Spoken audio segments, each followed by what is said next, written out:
Uttara Ashakurawala, serving as dance curator for the Erasing Borders Festival 2020, sponsored by the Indo-American Arts Council. So we're very happy today to be featuring Vishwakiran Nambi and his dance company. Last year, the curators unanimously agreed that we wanted him to come, and then come because we only had one ticket for his 6 dancers. So we called him up and said, this is the problem. We'd love to have you, but we only have one ticket. And Vishwakiran very gamely said, oh, we'll raise the funds for the rest, don't you worry. And he did. And we were very excited. But at the last minute, their visas were cancelled. And we had this hole in our performance. We missed him. So this year, when we went virtual, we said, oh, now there's no reason not to include Vishwakiran. So he's back. Welcome, Vishwakiran. It's nice to have you here. Thank you very much. So excited to be back in the roster. Well, I'm glad that there is an opportunity to do the festival this way. So in some way, I can be part of the festival. So very grateful to IAC to considering having me back in the festival. I'm really excited. The whole team is very excited. Unfortunately, all of them couldn't be here, but no, they are all very excited right now. Thank you for having me. Of course. Which is very wonderful. I asked you a lot of questions, and you answered them, but you answered them as you do, visually and through dance. So I'm very excited to play your VNDC for IAAC video, Vishwakiran Nambi Dance Company for Indo-American Arts Company dance video. So let's roll it, please. It talks about your process, your lifestyle, your surroundings. It's wonderful. Let's move.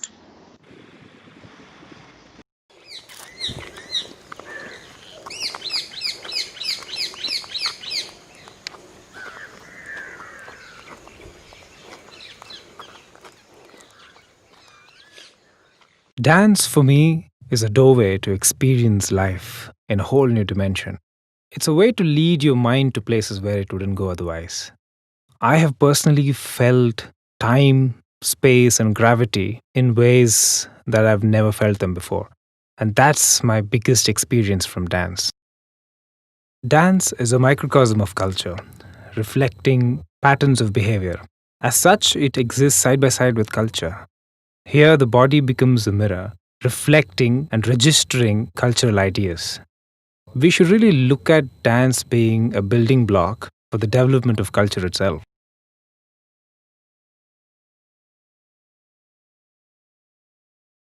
Loka is our studio. It's a creative plate, It's a cocktail shaker where, you just put a lot of things together, shake it, put it in a glass, drink it, and you wake up 3 days later. That's that kind of a space. It's a second home for most of us. It began as a space to create a lot of interesting work and also as a space to train. The potential that it had, it eventually became a lot more than just a place for training in dance. It became a performance space, hosting events beyond dance and small-scale events, theater events, literary events, music events, and also acted as an incubation box for a lot of young dancers to come and develop their technical capacities as well. Also helped a lot of established artists to come and create work. It became a center for development of arts itself, not just providing creative opportunities, but also providing financial support to a lot of choreographers, creators, and also collaborative opportunities for them to come together and start making artwork in several mediums. That's what Loka is now. A center for development of arts, a collaborative ground for like-minded artists, and a lab for creative processes. I don't really worry about building a narrative when I'm creating. I mostly spend time in building a language. I feel finding that relationship with the viewer is far more important than making the dances very intelligent, very complex. And hence I spend a lot of time in building a language which can help me lead them into the piece. And constantly find cultural narratives, political narratives, even spiritual narratives to bring people onto that platform where they can travel with me into the piece. And once they journey into the piece, I feel what we say becomes less important and how they experience it becomes a lot more important. And hence, for me, what experience does one take from watching an art is way more important than what they understand from it.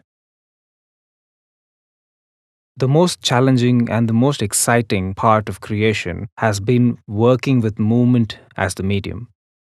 Movement being extremely abstract by nature, it's an impossible task to train our audience to understand that abstraction. In fact, it's not a pursuit that I want to follow. When I say something through my movement, I'd ideally want all of them to have a different understanding to that movement. I'd want all of them to experience that movement differently.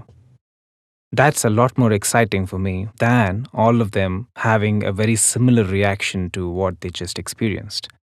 It's like when I see a rabbit in the sky, someone else is a duck, someone else is a dragon. Art is driven by that individual experience.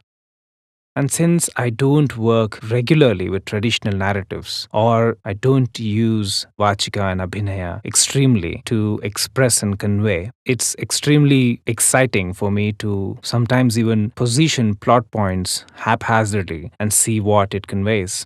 Because for me, what matters the most is how the viewers are experiencing the piece and not how they're understanding the piece. Because I also believe that art needs to be experienced and not understood necessarily.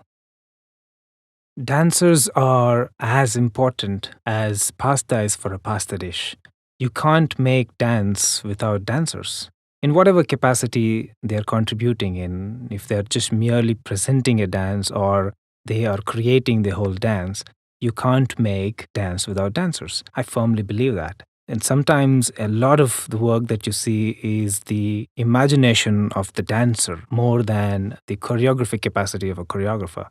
In that sense, dancer becomes the most important aspect of a dance presentation. I'm always very grateful to dancers for their time and trust. The kind of honesty and surrender that they bring to each creative process always blows my mind. I don't think I can create the kind of work that I create without the honesty of dancers. And for that, I'm eternally grateful to dancers. I love living in the cities. Even though I'm fond of being close to the elements, city is where I've grown up. I'm brought up here in this wonderful city, which once was a pensioner's paradise and garden city, and now one of the most congested cities in the world. And that has an impact on me and my work. These are themes that I constantly explore. In fact, the congestion issue in Bangalore gave birth to my recent piece, Jagaila, which literally translates to There is no space, which is performed on a 3 by 6 foot long table by 8 dancers. And that's how I find dance as a platform to express these experiences that I have in the city. But despite that, I love my city. Bangalore probably has the best weather in the world, and I'm privileged to get such wonderfully surreal evenings. Another fascinating thing about being a Bangalorean is having this cross-cultured, cross-linguistic upbringing. I mean, I know 6 languages, and that's just by talking to my neighbors.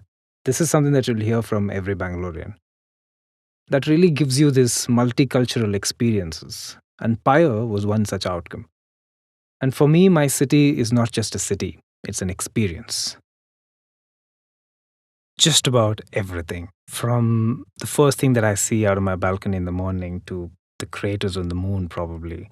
Everything excites and inspires me.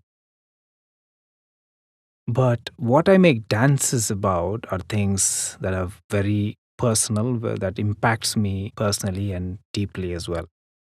I firstly understand the logistics behind making a dance, and secondly, the responsibility of what dance can be. It has always been a tool of activism and expressionism. Though we need more research on dance as an agent of cultural convergence, assimilation, or resistance in Indian culture, historically speaking, even contemporary dance is a result of that movement. And I'm very selective of what I make dances about, what I will invest time and energy and money over. Though I wake up with these intentions in my mind, It's very difficult for me to keep dance as this very serious agent of communication. It is also a medium of experience for me. The kind of experience that you get from using your body the way you do while you dance is something that cannot be removed from that experience. And you just can't stop yourself sometimes. I remember once I was going on a bike and I saw this, I was at a signal, and then this mouse just crossed right in front of me. It stopped, it looked at me, and then it ran past. I went to the studio. I made all of my dancers walk like a mouse and sniff the garbage can and whatnot. I made them behave like mouse behaving like humans. It was probably the best sessions that we've had. We had so much fun in just living the life of someone else, something else. And that's the kind of experiences that dance gives you. And I try not to live without it.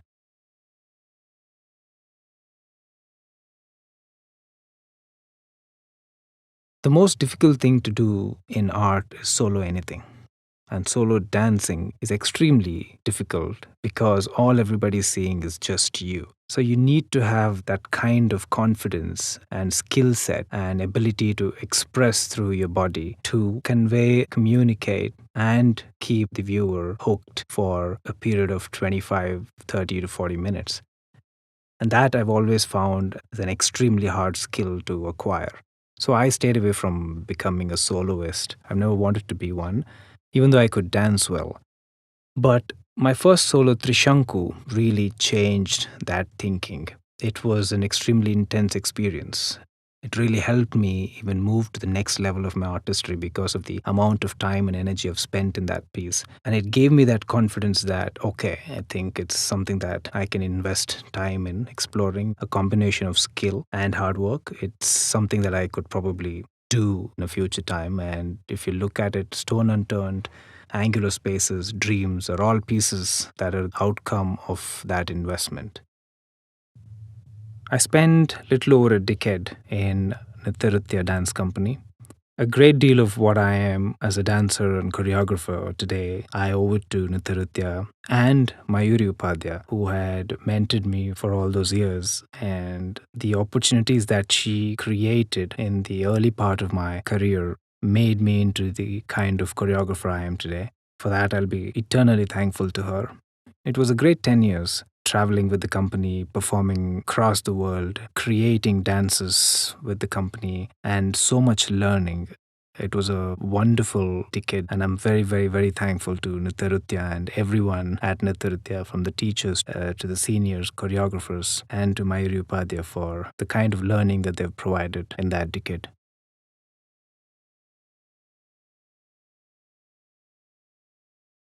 We are a cinema-driven culture. Growing up, I don't remember meeting anyone who didn't talk cinema or worked in cinema or just are filmy people. So this attraction towards cinema or film format is something that was very inevitable for me. It was when I was 21 when I traveled to Toronto for a choreography laboratory and I met Alan Keija and I got the privilege to see some of his dance film works, and it blew my mind. The sheer possibility of what we can do in dance through the film format was mind-blowing for me. And that's where the exploration began. From commissioned cinematic work to ad films to creative dance films to music videos, every possibility there is in dance in the form of film medium I have explored, and it's probably the most exciting part of creation for me. And Kitchen is a perfect example of how I have tried to articulate and express very personal emotions and stories through cinematic medium. It started off as a reminiscence of the earliest memories I have of my mother, which happens to be her in the kitchen.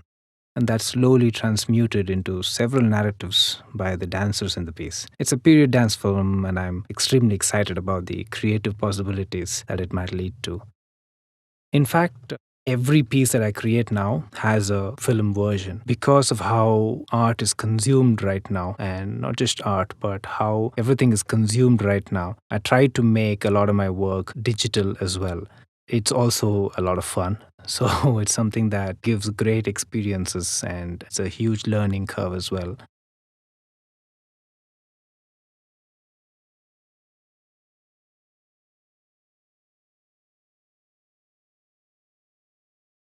For me, art is like a paddle.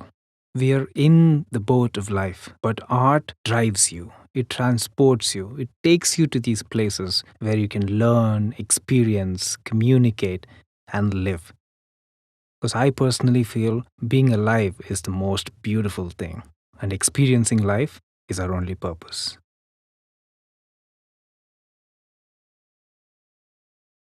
I want to thank the Indo-American Arts Council for selecting Pyre for the Erasing Border Festival and also giving me the opportunity to share my experiences. And I want to particularly thank Deepsika ji and Uttara Kurlawala ji for all of their efforts. These are difficult times for us, and they're working extremely hard to bring all of us together and make this festival happen. I want to thank them on behalf of my team and everybody who are part of the Erasing Border Festival. Thank you very much and good luck.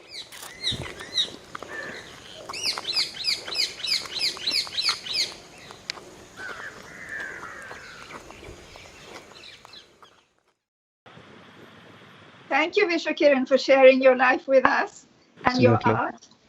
And I was really interested in your films also. And Thank it you. shows that you're a filmmaker because you visualize your dance through the eyes of the camera very successfully. Thank you. That's very Thank you very cool. much. Yeah. So would you like to briefly introduce Pyre that we're going to see next, your choreography? Absolutely. Absolutely.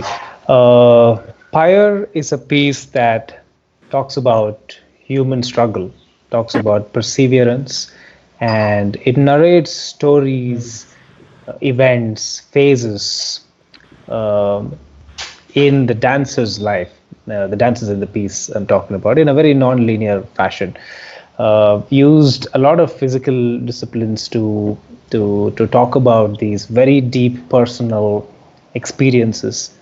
And one interesting thing that I just want to talk about, I mean, interesting for me, is for me was to bring out a very honest way of physically expressing the a designed dance. That was, it was very difficult for the dancers when I was working, when I was talking about being very honest when they're presenting it, because a lot of dancing, it becomes about showmanship.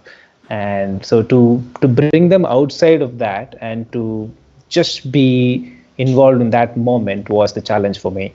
And after a lot of trial and error, for me, what really worked was complete physical exhaustion, and then the actual expression began. When they started dancing the piece, when they were really physically exhausted, there was something happened there.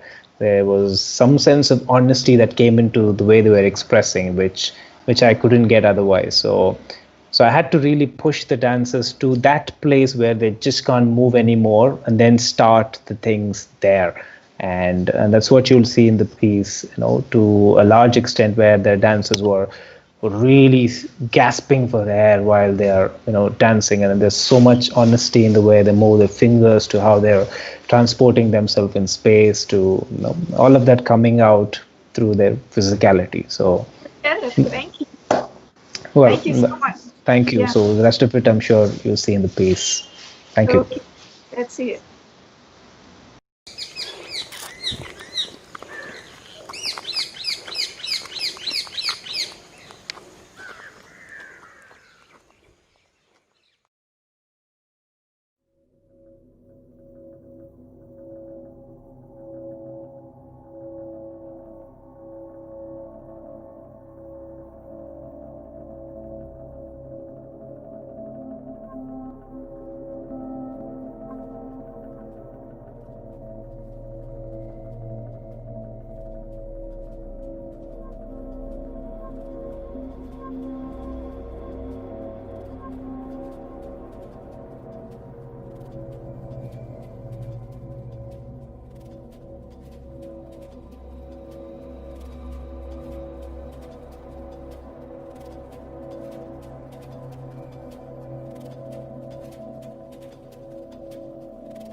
Pyre is about surviving, journeying, enduring, and a commentary on the politics of pursuit. It's a reflection of a lot of my personal experiences of handling my life as an artist. It's also a collective repository of personal hardships of everyone in the piece. Since I dealt with very personal and very real emotions, I tried to find expression through very organic physical designs. The idea of calling the piece Pyre came from this image that I have from when I was young of people walking on burning coal, which is actually a spiritual practice, but for me it reflected people's will to go through literally fire with the hope of being blessed with a better future. At the time, it made me question a lot of things, but the very act of walking on coal represented the willingness of people to go through life as they see it, and that somehow became the central visual of the piece. The street dance culture of the South for me is the most organic and honest dance expression I have ever come across. It was necessary for me that the dancers were living outside of themselves, and I could drive them there through the vigorous repetitions of dynamic folk dances. Hence, I used folk dance as a platform to create a lot of the designed movement language in the piece. And I tried to complement the dance with very crude folk sounds composed by Gopakrishnan. We spent a lot of time creating the physical language of the piece. Since the piece is extremely physical, the endurance capacity of the dancers were challenged. And that's the area they had to collectively work on, along with understanding the geometrical design of the movement language. Being grounded whilst achieving flight, achieving speed whilst providing clarity to the minutest of forms, reflecting personal emotions despite achieving complete exhaustion are some of the everyday challenges to get to and through the dance. It's a very personal and a mental piece for me. It has definitely changed the way I perform, and personally it really is a very energetic piece and has a lot of variations and a lot of speed which is involved. I think I still haven't achieved that. The most challenging part of this creation process was creating the duets and the trios, because this required us to understand each other's journeys and retain our own in our movement. I was very, very kicked and excited about it, but at the same time, I had my own fears because I know that it's going to be a physically demanding piece. Because the first day I saw the dance routine or the section that he had created, within that 1 minute of dance, I was tired, I was exhausted. I'm like, wow. Because firstly, my body did not know how to move like that. There were so many different isolations and I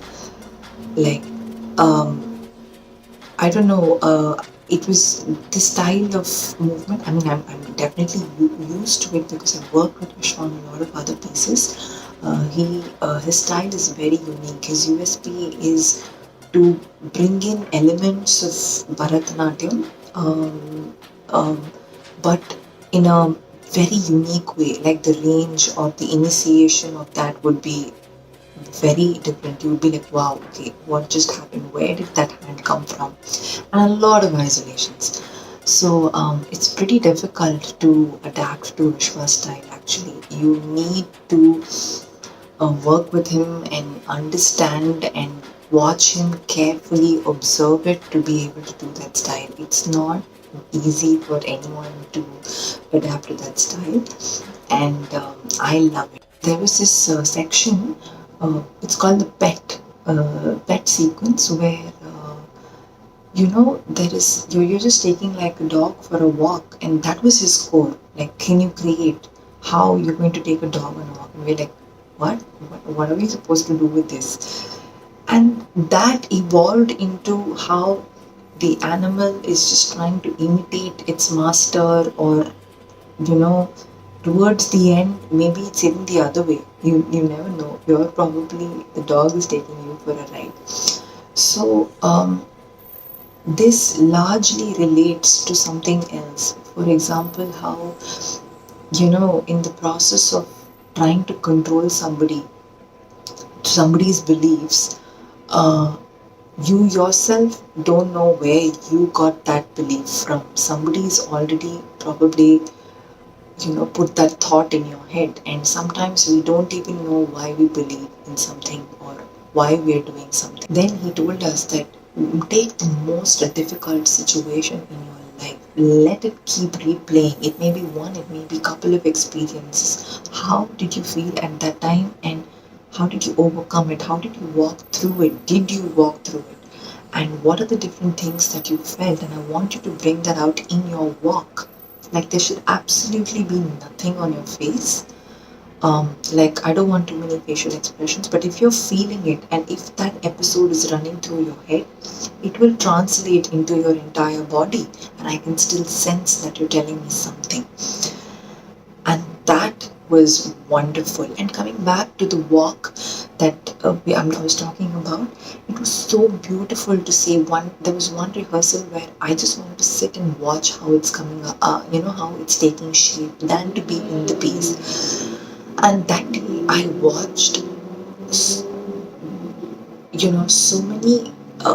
I actually literally I didn't know the stories that they were portraying, but I myself felt, because I could see hesitations in some of them, I could see confidence in some when they're walking past, I could see fear, and I could see doubt, self-doubt, so many things while they were just doing that walk. And he told me, and the way I want your toes move, like you don't know whether you want to step or not. And to really bring that out and to not fake it was a challenge for me. I come from a classical background, so these things are very new to me. And he's like, I want them to toss you, and you just need to trust that when you fall, they will catch you. And these are the things. And what was he trying to show through that? That this is how we blindly follow or blindly have faith in something without knowing that we're actually going to get some outcome. So I want you to physically represent that for me. He's like, just run and take off, jump off the floor. You have to be really high. And he's not going to compromise until he gets what he wants. And and he even told us, the audience should, their jaw should drop for a second, like, is she going to fall? And a lot of times I felt that. I used to just take off. I'm like, please hold me, catch me. It took a long time to completely trust that person to not, let you fall. There have been a lot of things that I have learned in Pyre, about myself, about it actually helped me overcome in the process of doing Empire. It helped me overcome a lot of these beliefs that I had in my head, which weren't true. So I didn't know that a dance piece can actually transform your life as well. And yeah. Since the first time we met, Vishwa has been telling us that Pyre is like a journey filled with struggles. We worked with the idea of struggle for the entire choreography process. We had to internalize the idea and understand what struggle means to us. This is how we had a unique quality to each of our movements. In the choreography, we improvise at times, we have unison movement, and sometimes we just break out into frenzy. But no matter what we are doing, we are always trying to communicate with our own stories and with our own struggles. The dancers in the team, we all come from very different backgrounds. It's our first project together, and none of us had any experience in this kind of styling. The unison dance sections is very fast, it's very crude, and it has very minute details which makes it special. Just learning that felt like an everlasting struggle. Hi, myself Jessia, and I'm so glad to be part of Pyre, which was an amazing dance piece created by our master Vishwakiran Nambi. Pyre is very, very special to me because it was a game changer for me in my life. Thereafter, I started exploring a lot of dance form, a lot of music, a lot of folk form, which was very, very interesting. Pyre was my first ever artistic dance performance, And because of that, it was altogether a different language for me. It was a complete package of challenges. It was challenging physically as well as emotionally. Physically, like we were already tired before we start doing our first dance sequence in that piece. So initially it was so difficult for me to give a complete range for the steps or complete clarity for the step, and that was one of the biggest challenge I faced when I was doing Pyre. Emotionally, it took a long time for me to get into that piece. When I speak about that, I still remember one of the session. It was my favorite session. That day we were actually rehearsing a walking sequence, and he was asking us to imagine that you're walking on fire or walking on ice cube, or give this kind of emotion or that kind of emotion, and none of this was working. And then he suddenly asked us to sit down, and then he asked us to imagine the worst day you faced in your life and a worst incident you faced, or the way you overcame that, and get that kind of emotion into the piece. And we started imagining, and not only that, that day we were actually opening up. Our team was sharing their weakness, and we were actually getting into a different level of bonding. And a run after that session was taken me a different level of dancing, and I was actually amazed by that. About the music, it was a crazy music, unique music, actually was lifted us from our tiredness, or it was actually helping us to dance more and more. Half of the energy we got from music actually. And plus the team was equally crazy and very funny and very helpful. We were actually sharing a good positive energy to each other, and I really enjoyed being around with them, and every session was challenging, every session was entertaining, and I'm really glad that I'm part of this project. Thank you.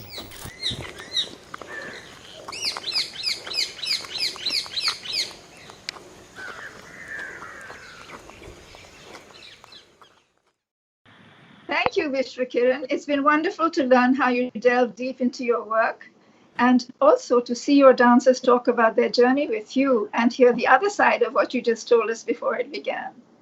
So the drive and commitment comes through strongly. Thank you.